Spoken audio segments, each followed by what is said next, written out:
video game science and UFOs. What is a video game programmer doing analyzing UFO videos? What am I doing? Well, I am portrayed as a UFO expert video analyst, and I'm portrayed this way quite often. You may have seen me on TV, and you sometimes, I'm giving my analysis of a UFO video, or sometimes I'm just giving my opinion about the current state of UFO affairs. But the media apparently thinks I'm an expert. So how exactly did I get into this position? Let's kind of go back in time, and I shall explain how it began. My first computer was a ZX81, and I was a nerdy kid, and I've been programming video games ever since. I got my ZX81, which of course came out in 1981. I then graduated the next year to a ZX Spectrum.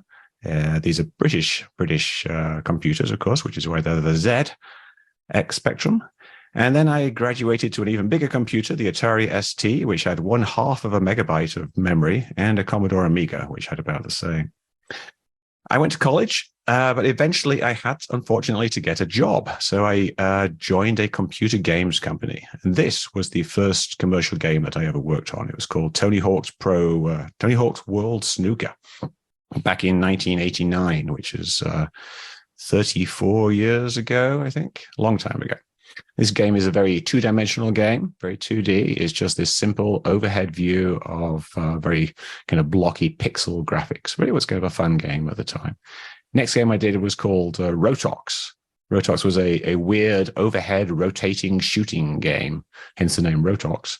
It used quite a bit of math and geometry to do this rotation. I mean, it wasn't particularly complicated, but it taxed my limited skills at the time. It's mixed polygons with pixel art, so it was kind of a novel thing for the time. And the company I was working at when I made this went bankrupt during the middle of the development, so it was a memorable time.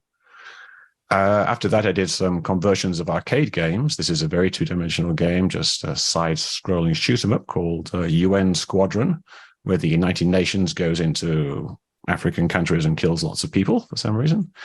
Fun times.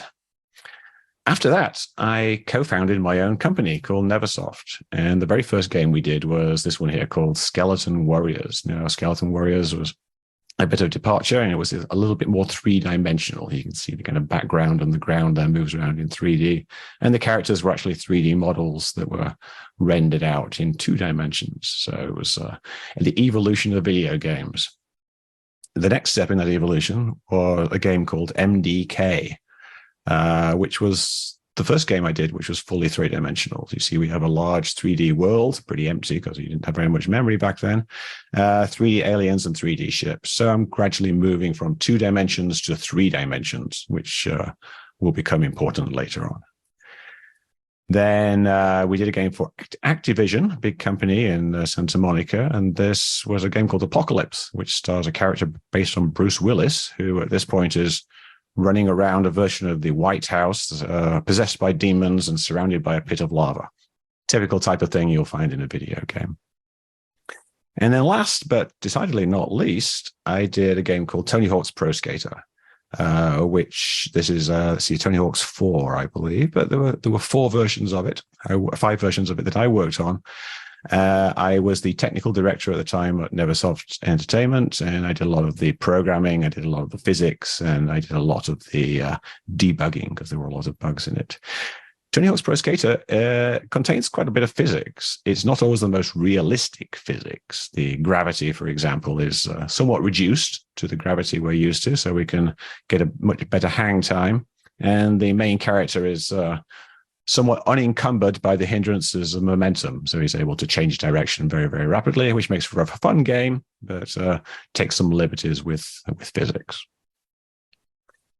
So after programming video games for a while, I kind of slid out of the video game industry in the kind of mid to late 2000s, and I transitioned to becoming a writer. The first writing I did was actually technical articles for Game Developer magazine, because all I knew at the time was game development. So write about what you know. This was an article on practical fluid dynamics, which is a very mathematics heavy and very coding heavy way of simulating stuff like smoke and water for use in video games. But then I moved on to other things that interested me, and I was very interested in skepticism and investigating strange claims and things like chemtrails and whatnot. And I started doing more skeptical writing. I started Metabunk, which you heard about earlier. I wrote a book, Escaping the Rabbit Hole, about conspiracy theories. And I write a column for Skeptical Inquirer. And I've looked at all kinds of different conspiracy theories, chemtrails, 9/11 conspiracy theories, flat Earth, election fraud more recently, and like coronavirus related conspiracy theories, and a bunch of other like conspiracies, pseudoscience, quackery, and things like that. And during the course of that time, I have been gravitating slowly towards UFOs. And so because UFOs has become my kind of main thing that I've been investigating recently, I get portrayed as an expert. And here's me being portrayed as an expert on Brian Dunning's upcoming documentary, which is called The UFO Movie They Don't Want You to See, which is looking very nice. It does a good job of showing the various videos I've been investigating and the debunking in a relatively technical way. But yeah, I show up on things like this a lot. I show up on TV, I show up in documentaries, I have a YouTube channel, and people see Mick West being portrayed as an expert, and they get a bit upset about it because they know I'm not an expert. I'm just a video game programmer. And the people who get most upset about this are the people on Twitter. For example, here's a tweet from a couple of years ago. Mick West is no expert. He's a video game programmer. He likes to debunk by selecting straw-man arguments like speed and rotation. So yeah, I'm a video game programmer. I'm no expert. So according to at Shalanzar, this means that all of my arguments should be discounted. Here's another one. Someone says, I'm glad you're interested in the science, but Mick West is a video game programmer. He's not a scientist. I suggest you reach out to professional scientists who have studied these incidents. So again, I'm just a video game programmer. I'm not a scientist. And more specifically, this comes up into play when I'm kind of pitted against somebody else. Like, for example, here, this person here, Cloud Jimmy, is comparing me against one of his favorite scientists, who's a UFO scientist. And he says, this guy has a BS in electrical engineering, a master's in physics, a PhD in optical science, a master's in astronomy, a PhD in aerospace systems engineering, versus Mick West, who is just a video game programmer. Stop being a clown, Mick. I hadn't actually noticed that one before. But yes, apparently I'm just playing a expert on Twitter and on YouTube, and you should ignore what I say and listen to this other guy because he has more credentials than me. Now, we're all good skeptics here. This is the Center for Inquiry. And so you might recognize this as being the argument from authority fallacy. Can we say something is true just because an expert says it is true? Well, we know that's a fallacy. So yes, that is in fact a real thing. But really the broader issue here is one of science communication. It doesn't really matter if they pick one expert or the other, because the person themselves doesn't actually understand the science. So using the argument from authority becomes the only thing that they can fall back on. If we can't communicate what the science actually is, then the person has no choice but to pick an expert. And of course, they're going to pick an expert who they prefer. And if all things being equal, they're going to pick an expert who has more credentials. So of course, they're going to pick the guy who has multiple PhDs, and they're not going to pick me, who's just a video game programmer. So the issue really isn't that it's a fallacy. The issue really is about communication, that we need to do a better job at communication. People don't understand all the science, so they pick the expert they prefer. Ultimately, it should be about the investigation. I'm just a games programmer, but if I can do a good investigation based on my game programming skills, that's going to go a long way. So what does make a game coder, a game programmer like myself, a good UFO investigator?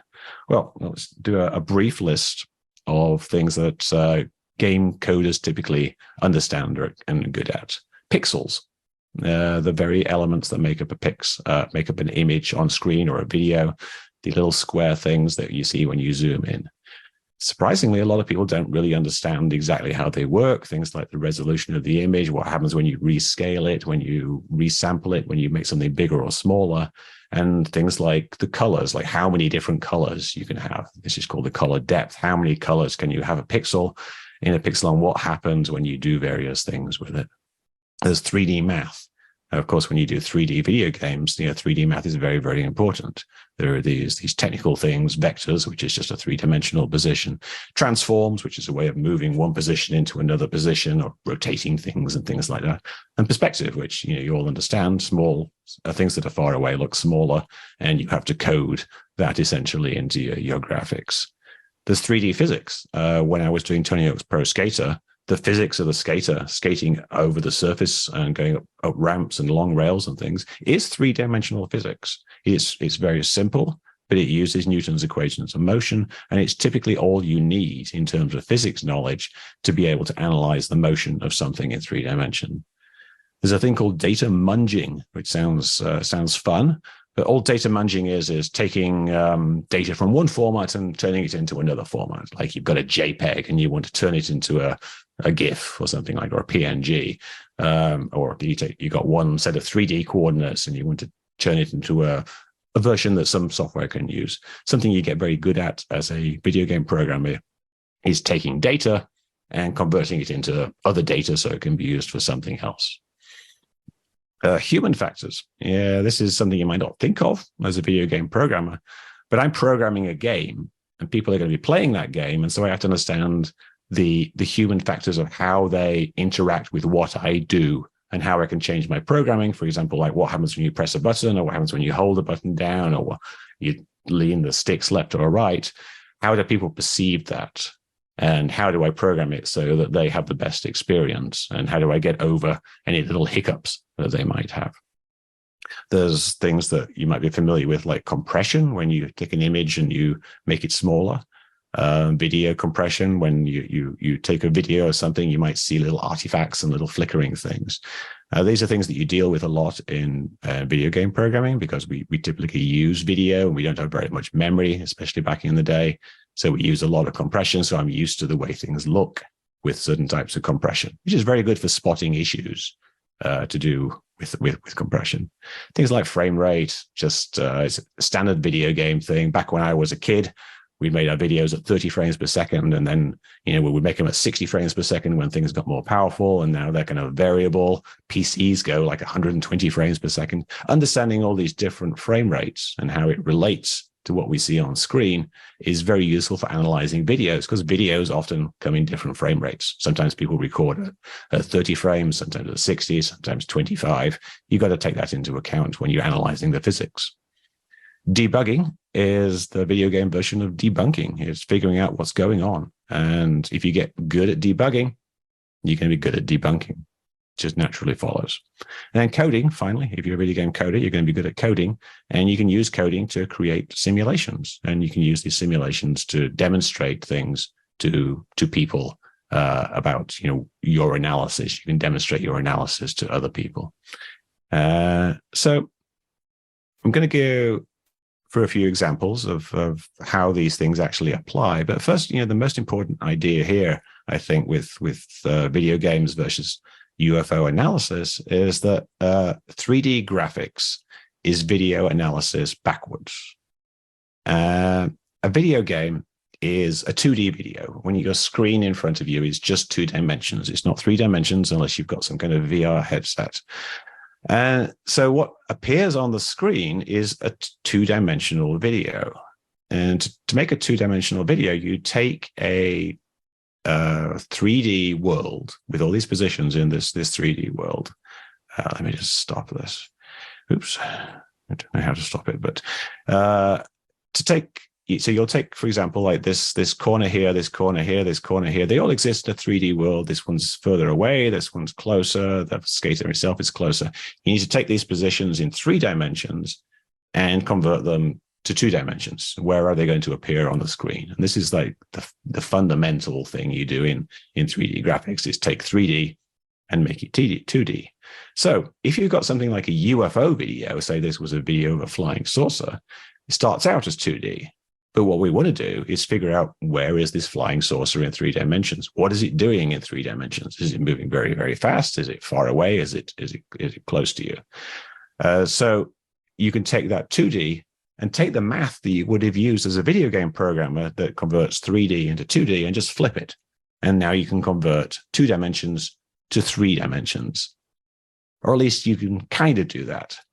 The problem with converting 2D to 3D is that it's fairly straightforward to go from 3 dimensions to 2 dimensions. We've got these points here, they're in 3 dimensions, and we move them along a line towards the focal point, and where they intersect this canvas, which is the image, that's where they end up. So that's very, very straightforward to go in that direction. And it's fairly easy to reverse the same thing. We can say, like, here's the 2-dimensional points over here, here's the eye, we'll draw a line through it, and we know it's somewhere over here. Problem is, we don't know exactly where it is, because when you go from 3 dimensions to 2 dimensions, you're losing 1 dimension. You're using the depth, how far something is into the screen. You know how far up it is, you know how far across it is, you don't know how far in it is. So you can figure out possible locations for a 3D object, but you can't automatically convert 2D to 3D. It's going to be somewhere along a line of sight from the eye through the 2D point on the screen and out into the 3D world. But once you've got those lines, you can explore the set of possible solutions.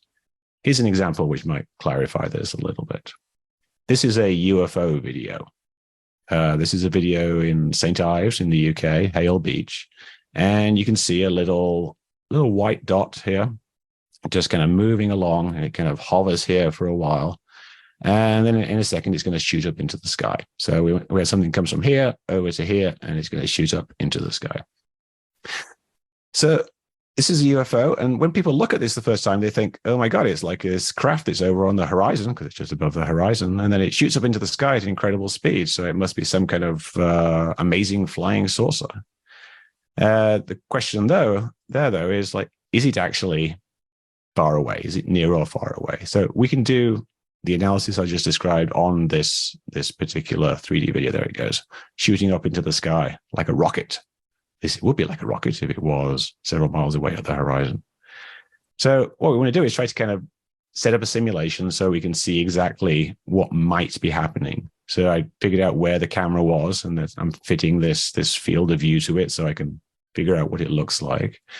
And then I extract the 2-dimensional positions of the object using motion tracking. This actually in Adobe After Effects, it figures out exactly where the objects are as it moves along the screen and gives you a whole bunch of 2D positions. And then we can do the deprojection of these positions to convert it to these lines of sight along which the object might actually be. Let me quickly go to the interactive version of this. And this is that setup here. We have the actual video here, and we have a recreation of the video down below, and we can kind of scrub through it here. We can see it move along. So we can see it move in the original video, in the recreation, and in this 3-dimensional version of it. Now, the 3D version is set up at the moment to have the object just over the beach. So we can ask ourselves, is this a physically realistic thing for it to do? And you can see it move around. And up here, I've set up a graph using the 3D physics that we would use in video games to figure out how fast it's going. Turns out it's going very, very slow, less than 10 miles per hour if it's over the beach, which is very consistent with something like a drone. And if we were to take the distance of the object and make it further away, we can see that the speed very rapidly increases into realms that are somewhat implausible for something that's just a hovering object. So we get a range of possibilities based on just adjusting the distance in this 3D model. They all look pretty much the same, but some of them are more realistic than others. So it gives us what might have happened and what is the kind of the more plausible explanation. Yes, get on. Oops. So you can see here, the setup in 3D was very similar to what we had here with this little projection here. We had the same thing here. This is where the camera was, and this is the lines of sight, and these are the possible solutions which we've set up. And we found ones that are physically more realistic, and so that becomes the top of the list. Now, 3D physics, a fundamental part of game programming is this simple 3D physics. And physics in games is basically you store the position of the object, you store its velocity, like how fast it's moving and what direction it's moving. You have various forces acting on the object, including user input. So when you press a button, it makes them jump up. And you basically just add all that together in the proper way and figure out how that object moves. And in Tony Hawk's Pro Skater, that object is a skater. It's 3 dimensions. Use this thing called vector arithmetic, a little bit technical, but very straightforward, really. You use standard equations of motion, which you might remember from school. S equals ut plus half at squared. Anyone? Yeah. You use a thing called Euler integration, which sounds complicated, but it's just basically adding numbers together to get where the skater will be in the next frame, and a bunch of other things. A quick example of 3D physics is the jet in the gimbal video. If we go to that video real quick, let me see, gimbal. All right, so this is a very complicated situation, but I want to focus on one small aspect of it. There's a video down here, famous gimbal video, and it's basically it's filmed from a jet, and we know that the jet is banking to the left, and we can kind of extract these values of the jet and figure out what the bank angle is. And what I did then was do a simulation, a little 3D physics simulation of the jet, and we'll see it kind of reappear right here. Turn the jet on. So here's a little jet flying along with the bank angle matching this particular angle here. And we simulate its position, which then allows us to take other numbers and simulate the lines of sight, and then calculate all these other things and all this radar and these various graphs and all this different analysis. But it's all based on doing a very simple physics calculation, which is essentially implementing a very, very simple flight simulator. But essentially, it's something that you would do as a video game programmer. It's a very typical type of thing to do a simple flight simulator. Pixels example. Pixels, old school video game programmers like myself were very familiar with pixels. And this is the gimbal video. Okay, same one we just looked at. And I'm zoomed in on one frame, and you see these kind of weird spikes, kind of like ripples. So what's actually going on here? Well, let's actually have a quick look at the pixels. I've got a video viewer here that I can use to zoom in very nicely. So if I zoom in all the way, we can see the pixels are actually just these little squares. And when I go to that particular frame at the end, we can see it's not actually a bunch of curves. It's just a bunch of individual lines that are offset alternatingly. And you might recognize that as being a thing called video interlacing. Back in the day, TV displayed every other line alternating frames. So you would often get these kind of jaggy artifacts between frames. And this is what we're seeing here. We're seeing some video interlacing. But what happened was a scientist with 2 PhDs did a faulty interpretation of that. He took this frame of the video and he said that what we were seeing were optical interference fringes. Now, the version of the video he took was actually a lot worse than the one I just showed you. It was the one he downloaded off YouTube. So the end result was this kind of strangely smooth curve thing, which he did some analysis on. And he thought that this would allow him to calculate the size and the distance to the UAP, the UFO. Problem was, of course, that what he had here as his input material was nothing at all like the actual image. And so garbage in, garbage out, he did an analysis which was 100% wrong. And this was a person with 2 PhDs. So sometimes, people with PhDs get things wrong. All right, on a slightly less technical note, I don't want to overload you with technical stuff. Human factors. we did a lot of focus tests like this one here. You kids don't know what you want. That's why you're still kids, because you're stupid. We did a lot of focus tests with our video games. We'd watch kids and adults play the game, and then we'd ask them about their experience. And we found that a lot of people have trouble describing what their experience was and what they felt about it and what they thought would be an improvement. If you ask someone, how do I improve the game, they'll tell you it's something that generally doesn't make sense. And with UFOs, I've experienced similar things. People are trying to help, but they often tell you things based on what they feel is right rather than what is actually right. So you have to learn to kind of recognize that and get around it. Here's an example. I was sent this video. There's a small version and the zoomed in version by a Korean correspondent, and he said that a witness had seen this weird UFO high up in the sky, way, way up above him.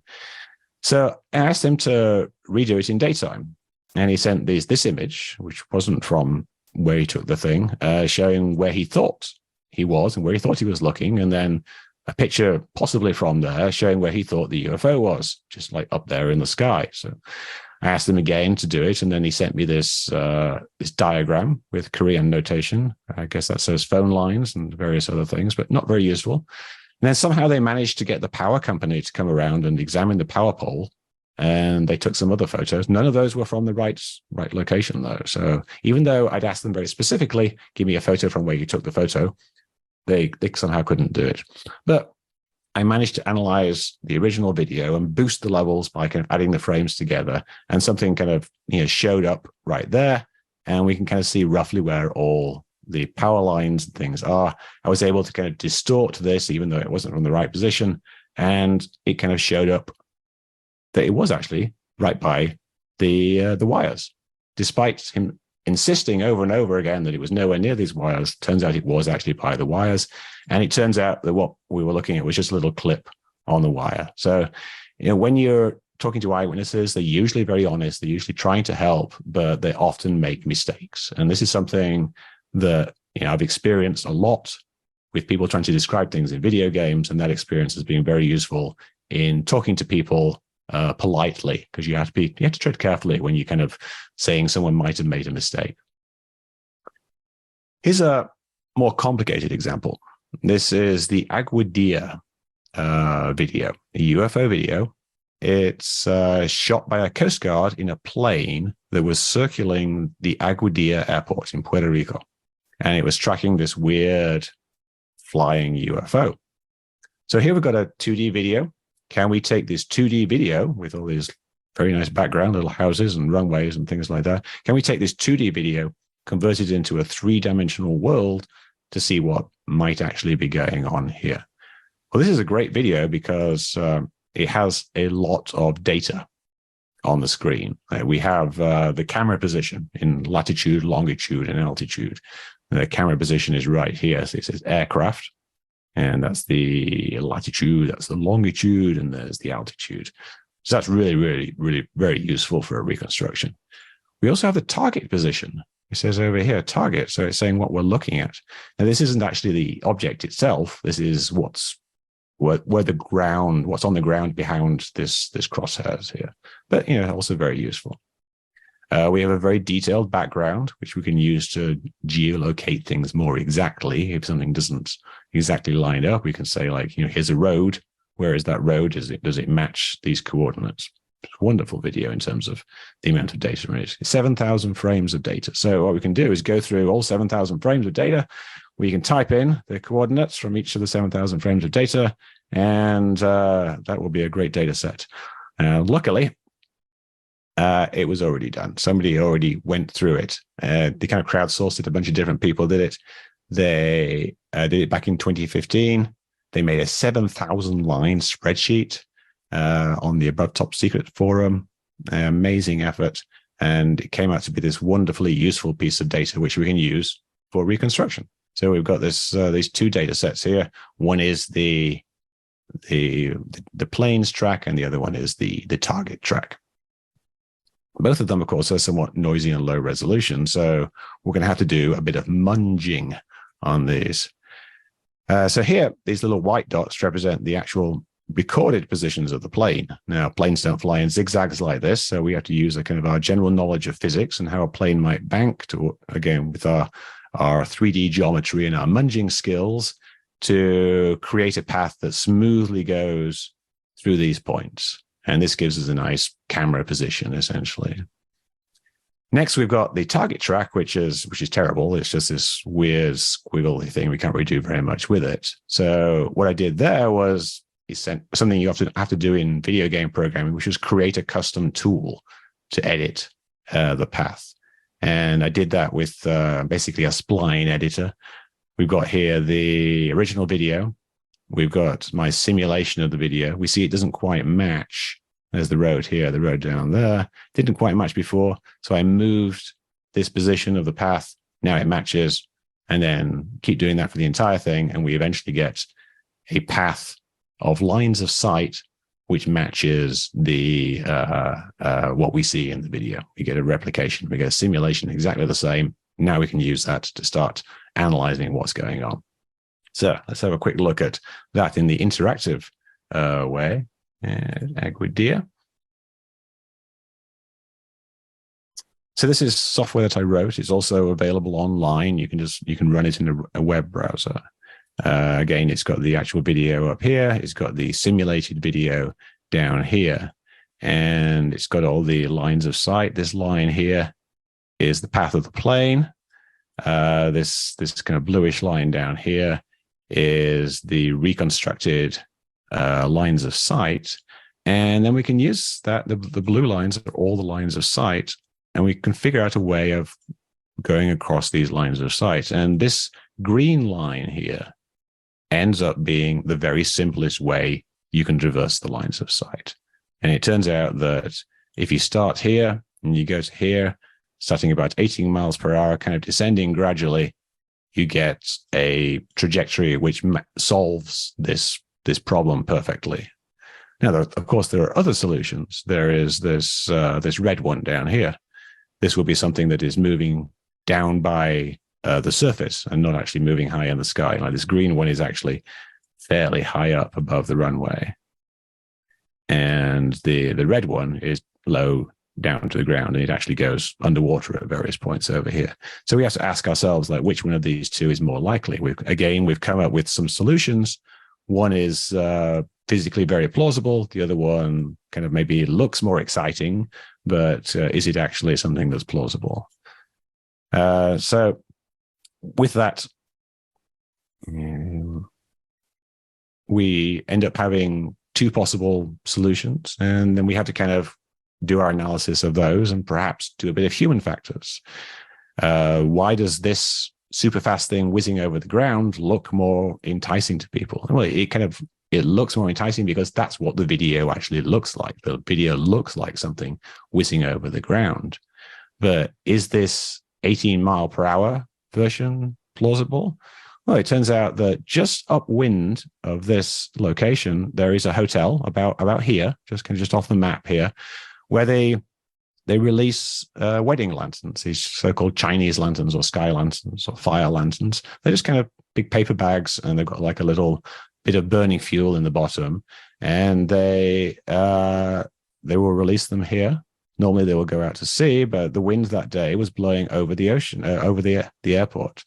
So it seems quite likely that a couple of very low speed sky lanterns were just drifting over the ocean, and this plane was just flying around them and making it look like they were zipping over the ground in some kind of weird way and going underwater and doing all kinds of weird, physically implausible things. So we ended up with two hypotheses, one of which is more physically plausible, but the only way we got there was by doing a lot of programming, a lot of analysis, and a lot of things that were based very much on my game programming experience. So, in summary, video game programmers, it turns out, are actually well suited to UFO analysis. People with PhDs sometimes get things wrong. We all have different knowledge domains. I know a lot about 3D graphics. I know a lot about pixels. I know a lot about basic physics. And someone with a PhD in physics will know a lot more about, say, I don't know, quarks and muons and electron levels and things like that. And they probably will know the basics too as well. But their area of expertise is perhaps not always appropriate for analyzing simple UFO videos, where basic physics actually is more useful. The problem, of course, is that people are going to dismiss analysis that they don't like, no matter where it's from. It would be great if we could get all the UFO believers to watch this video. They'll see it and be like, oh yeah, great, Mick's really good at coding and he's really good at analyzing UFO videos, but he's maybe even better than this guy with the PhDs. But I prefer the other explanation. If there are two good explanations and one of them is something that they like better, they're just going to go with that one. So really, it's about how well you analyze the data and how well you present that data in an understandable manner. You've got to do a accessible presentation of the data. You can't just say, I'm an expert. I can't just say, I'm a highly qualified video game programmer or a highly qualified guy with 2 PhDs, and I think that it is this. You've got to do a compelling looking and accurate and honest analysis and a presentation of that data. And that's something where video coding experience and an understanding of human factors can be very useful. It is very useful to in both the analysis stage and in the presentation phase. And this is something that I've really enjoyed doing, and I'm going to continue doing, I think, for the foreseeable future. And hopefully I will convert a few more people. Well, so that's my presentation. That's all the examples that I have. And so I'm now going to open it up to questions from the audience. Oh, thank you so much, Mick. This is so interesting. And on a technical side, it does seem pretty overwhelming. And I do want to ask you a little bit about that. But before we get to some of that stuff, why did UFOs become? How did that hook you? Was it because of the video game angle, or did you already have an interest in the topic of extraterrestrials and things like that?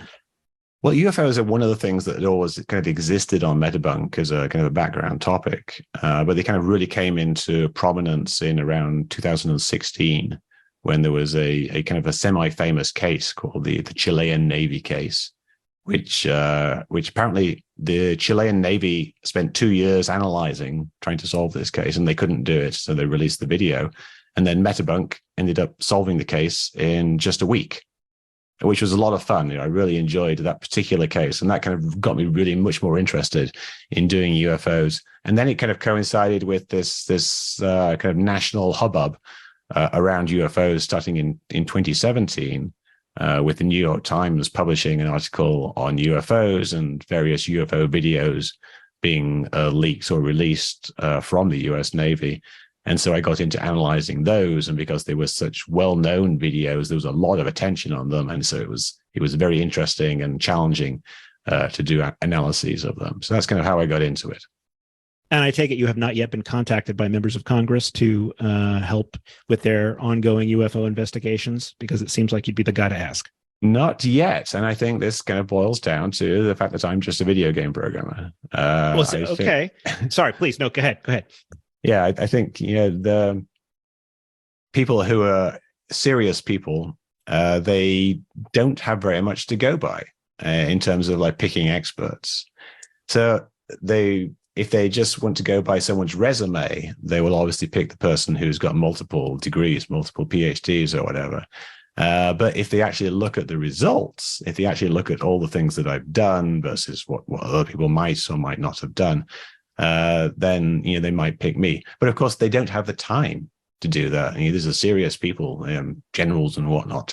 doing serious things, and so they just kind of have to say, all right, we'll find someone who's got a PhD who has published about UFOs in a academic journal, and we'll go with that guy.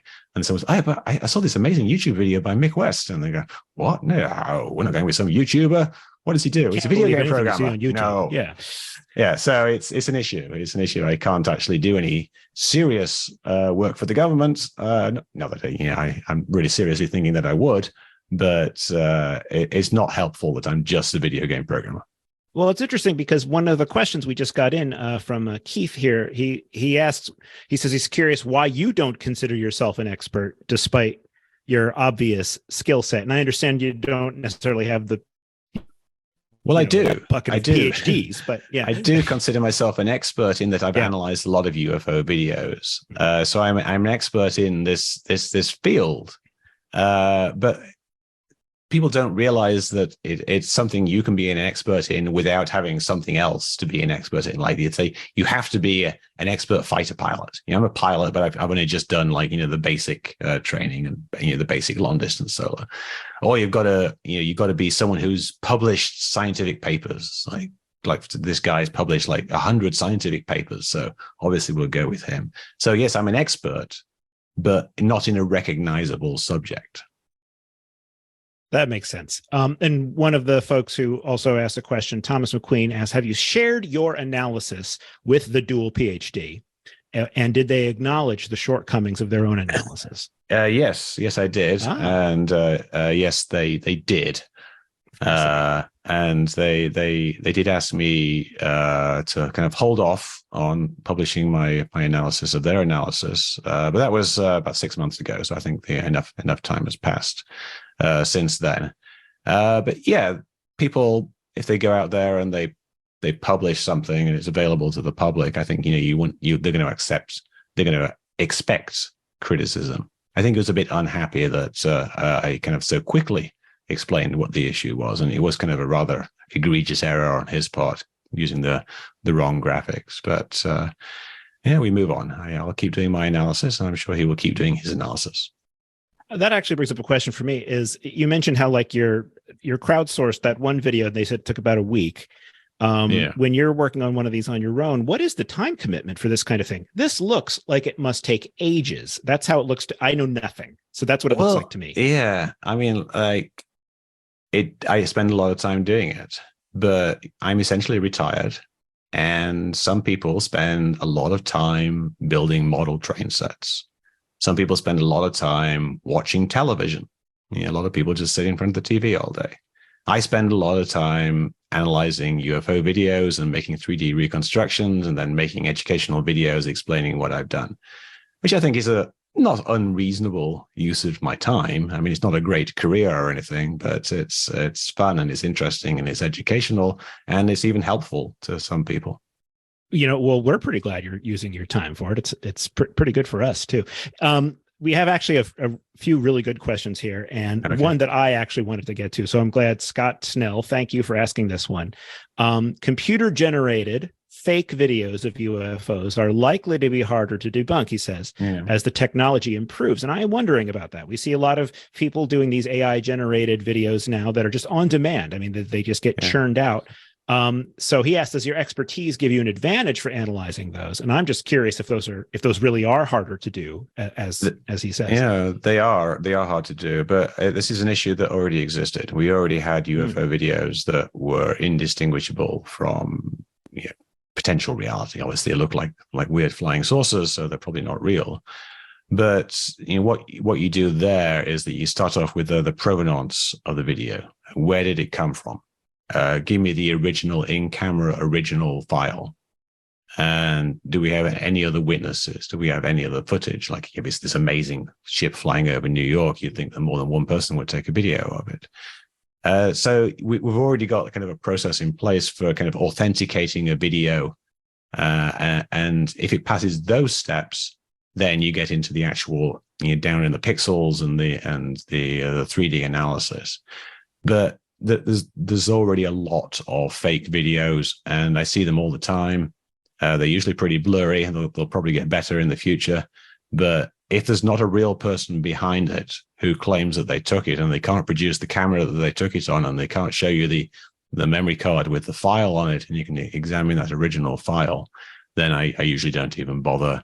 Oh, that's interesting. So in the end, it comes down to, can we verify that a human person was there taking the video? Or yeah, very much so. Yeah. And that's why the U.S. Navy videos are so good, because they were taken by someone in the U.S. government, by an actual Navy pilot, and so that's very good provenance. And we even have chain of custody for these videos to a certain degree. They came out of the Pentagon. So these are ones that are worth investigating because we know they are genuine. Other ones, like slightly less worth investigating. There's a famous Green Triangle video, which was leaked. It wasn't an official thing, although it was confirmed eventually. But if something is just a leak, it's a bit less likely to be real. And then the endless videos you see on TikTok and whatnot that are almost certainly fake, but there's no one claiming to have actually made them, so not worth looking at. No, that's really interesting. It's funny how just to start at that square one right there, it simplifies it so much. We're getting a couple of questions along these lines, and I share this question as well. Has there been video footage where you have been genuinely stumped and you're thinking like, whoa, wait a minute, what is going on here? Well, yes and no to those two questions. Okay. The first question was like, am I genuinely stumped? And often you get a video where there's simply not enough information in the video to make a determination of what it is. You could possibly come up with some hypotheses, but you can't demonstrate that it is actually that thing. Now, something where I'm like, whoa, what is that thing? Doesn't really come up. Like, some things are kind of interesting, but they're usually things just like little white dots that are moving around in a strange way. You're not going to get like your classic flying saucer, like, hovering in and then zipping off into space. Like, that would be something that would be very hard to explain. But all we're seeing is just like a little dot going flying around. It's on someone's Ring camera. It looks probably a moth or something like that, but you don't know what it is because it's so low resolution. There's this concept called the low information zone, the LIZ, the LIZ, where UFOs exist, which is just the distance or set of circumstances which you just can't tell what something is. Right. And that's where UFOs all exist. There are no UFOs that are close enough where you can actually, get a good photo or video of this actual UFO. It's always going to be just so far away that you can't tell what it is. And then if you get your better camera out with your long zoom lens, you'll see what it actually is. It will resolve into a plane or a bird or whatever. If you don't have your better camera, it stays in the LIZ. It's always going to be unknown. And the fact that everything that comes out of the LIZ gets resolved is a pretty big clue that most of the things in the LIZ, in the low information zone, are probably pretty boring things too, unfortunately. So Chris Garner asked this. So what would you say is the ratio right now? I mean, you probably have to spitball this, but the ratio of videos that you've worked on that are mistaken identity, oh, I thought that was a thing and it's not a thing, versus a hoax or a purposeful fake? I'd say it's well over 90% like genuine, like mistaken identities. And that's interesting. Partly because I ignore a lot of the hoaxes. Mm-hmm. And they just don't get very far. People recognize them. If someone posts an obvious hoax video on Reddit, they're not going to like send it to me and ask me what I think. But people send me their own individual videos. People do not send me their own individual hoaxes. They're not going to hoax something and send it to me because I'll probably figure out that it's a hoax and just say so. When someone hoaxes something, they anonymously upload it to TikTok, which is your big clue. And I just don't spend much time with that. So the vast majority of the videos I look at are real UFOs, in that it's something that somebody could not identify and they're asking me to help, or indirectly someone ends up asking me what I think about a certain video. Returning to the videos from the U.S. military, the Navy videos, a couple folks are asking about those, and I don't think that we have time for you to like do a full discourse on your opinion on them, but maybe you could just kind of give us an idea of what your opinion is about what we have seen and how authentic. I mean, not how authentic it is, but like what is the kind of thing that we really think we're looking at here? Well, there's quite a variety of things. There was a couple of videos released recently, but during the I think it was the Senate hearing, was the congressional hearing, the most recent hearing, in government, where they showed two videos, one of which they identified as a plane, and the other one is just kind of an orb, which appears to be moving very, very rapidly. And essentially, these are LIS videos. These are low information zone videos. They showed this one video, which ended up being a plane, and they said originally when we looked at this video, everyone thought it was truly anomalous, which is rather strange because it didn't look super anomalous to me. It was leaving this weird trail behind it. Mm-hmm. It was pretty obvious that it was just some kind of image, either compression artifact or a sensor artifact, because it was just leaving an image of the plane behind itself. And then it kind of looked a bit like a plane.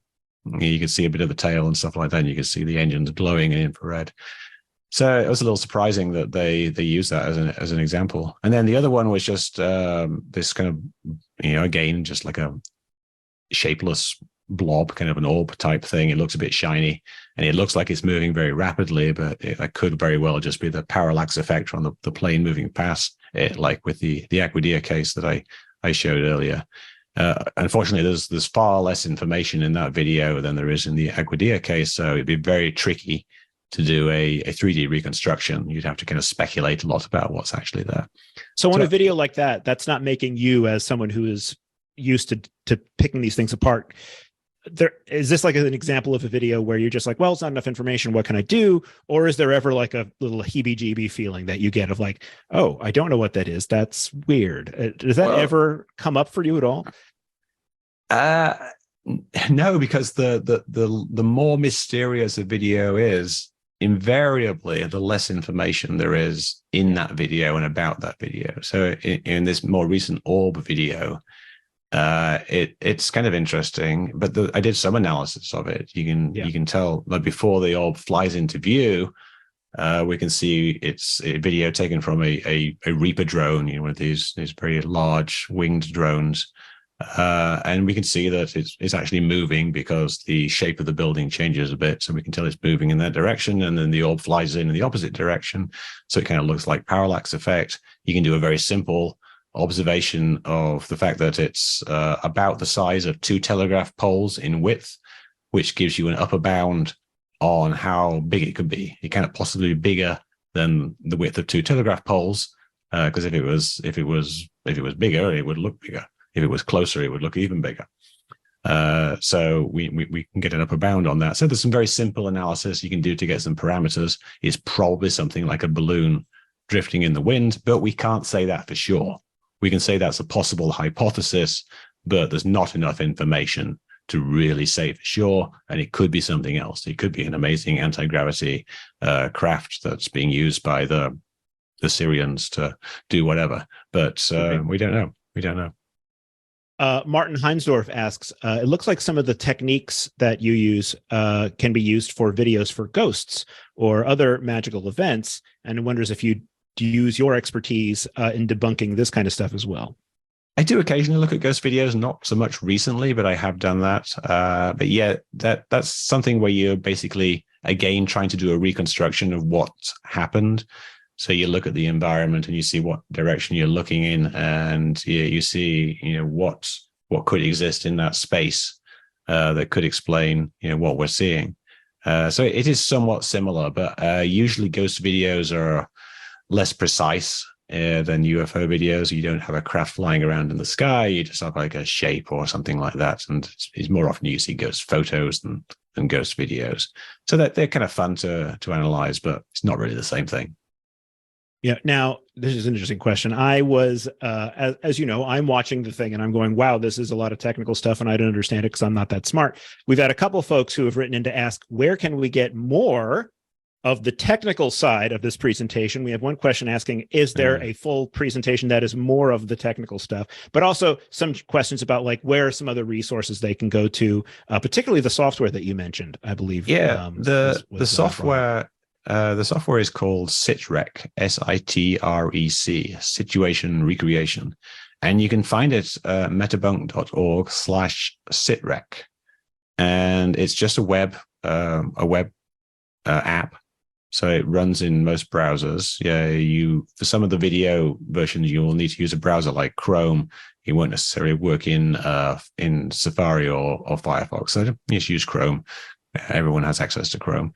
And if you want to learn more of the technical details, there's a whole bunch of discussion threads of various aspects of it over several years on Metabunk. So you can just do a site search of Metabunk for SITREC, and you'll find a variety of threads on the subject. And if you've got some specific technical questions, I'm happy to give quick answers to them over email. You can mick@mickwest.com, or you can find me on Metabunk or on Twitter.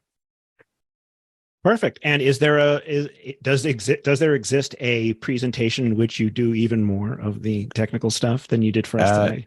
No, there isn't. Well, now there's a demand. Yeah, there is. Yes, and I've done technical presentations before. I wrote a refraction simulator for the Flat Earth people a long time ago, and did a very technical presentation of that. That was, in some ways, more technical because it used these complicated physics equations to ray trace lines of sight through the Earth's atmosphere. But so if you're interested in technical presentations, there's one on a different topic. But how was that received? The Flat Earth people thought it was all lies, and the Flat Earth skeptics found it very useful because you could use it to recreate images that people thought were impossible. Mm-hmm. Like, for example, Flat Earth people, they like to observe that if you take a laser, you can shine it across a lake, even though the curvature of the lake should obscure that laser. Mm-hmm. And what's actually happening is that the refraction is very strong near the surface of the water, and they will bend the laser basically sometimes over 20, 30 miles to the other side of the lake. And I could simulate that but we're getting a little off topic here. This is good. No, this is exactly what you should be. This is what they're asking for. This is what the people are demanding. But also demanding is the clock. The clock has told us it is past our time. So I will say, Mick, thank you so much. They can find you at metabunk.org. Yes. Yeah.